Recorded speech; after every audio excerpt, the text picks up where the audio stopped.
What's up, guys? So, in case you didn't know, or maybe you didn't see it, we did a deep dive last month. Deep dive is our video essay series. We did about politics and horror, and we covered three films. We did Godzilla, the original. We did Alien, and then we did uh, Tales from the Hood from the '90s. Universal and Toho put a copyright claim on it almost immediately. Once we explained that it was a video essay, Universal took it off pretty quickly. Toho made us wait for a month and then finally rejected it and said that they still hold the claim. They didn't want to change it, which kind of sucks because I mean, it's a review. Either way, it should be fair use. And B, it also like it put us in a weird position where it's like I didn't want to go through that again with Universal. So instead, what we kind of decided to do is we're going to release the Godzilla part by itself with just pictures and just the poster and stuff, and mostly me talking. I apologize. You're going to see a lot of me in this, but this is what this is.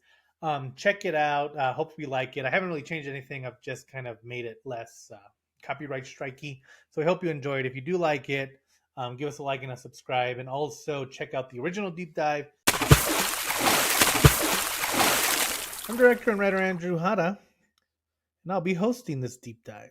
Let's get to 1954 and we're going to talk about our first in-depth movie. The first film I really want to focus on is 1954's Godzilla, or Gojira, about the famous monster attacking Japan and the efforts to stop them. The film was co-written and directed by Ishiro Honda for Toho Studios. The original Japanese film had a very different approach to the monster, and is far removed from the hero he would become. Now, to be clear, we're talking about the original Gojira film from Toho, not Godzilla King of the Monsters. King of the Monsters was kind of a remake. What they did was they took an actor named Steve Martin, not that Steve Martin, a different one, and they added him to scenes of the original film just to kind of simplify the plot. So actually, every time there's like always a scene where he's walking through and he's like, "Oh wow, that was bad." But yeah, so it's not the same. You might have just seen King of the Monsters. That was the one that was rightly released in America for a long time. But the original Gojira has more themes that they kind of took out for King of the Monsters. Made while Japan was still in the shadow of the nuclear attacks from the United States that hit Hiroshima and Nagasaki, leaving about 200,000 dead, the original frames the beast as an unstoppable abomination. And make no mistake, that's what this Godzilla is. The opening depicts a freighter destroyed by unseen forces and has the scientists scrambling to find the reason. The sailors also give reports that this creature has been contaminating the fish, and worst of all, he's heading straight for Japan. The collateral damage of the movie is front and center as Godzilla makes his way onto the island. Ships are destroyed, radiation contaminates the land, and he even kills people and animals as he moves along.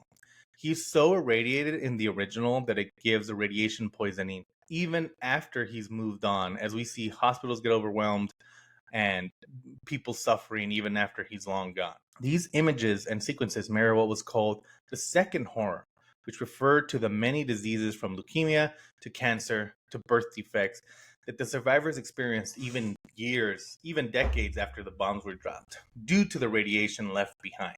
There's also another poignant scene where a mother is clutching her two sons as their town and home burn around them when she says this. The implication is clear, with the mother saying that she will join the father who has died in the previous war, kind of making it even more somber that their lives have been this terrible. We also see how powerless the army and defenses are going against this nuclear menace. This part is typical of Godzilla films. Even when he's a hero, they have at least one scene of him taking out the military.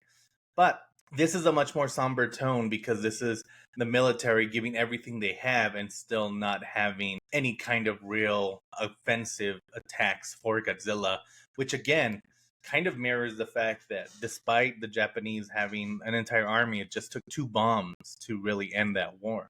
One thing I've noticed is that in the film, the famous theme of Godzilla is not used for the monster, but for the military. The theme is reserved for the humans and their journey to defeat the monster.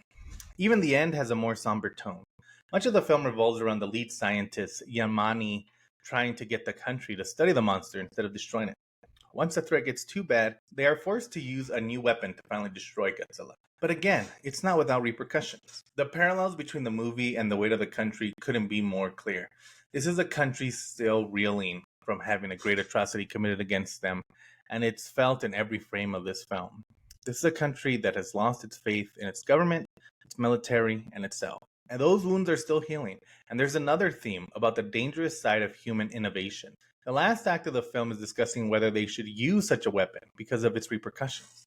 Again, the Japanese people knew exactly what would happen if you use a weapon without really thinking about it. Even in Oppenheimer, which was filmed, the Christopher Nolan film, he talks about how the Americans won't understand the bomb until they use it. And I think we're seeing the other side of this, where the Japanese people are saying you should have never used this until you understood the full implication. The original Godzilla continues to scare audiences today. And it's not because of the suits or the effects, but because the writing and the acting come from a place of actual hurt.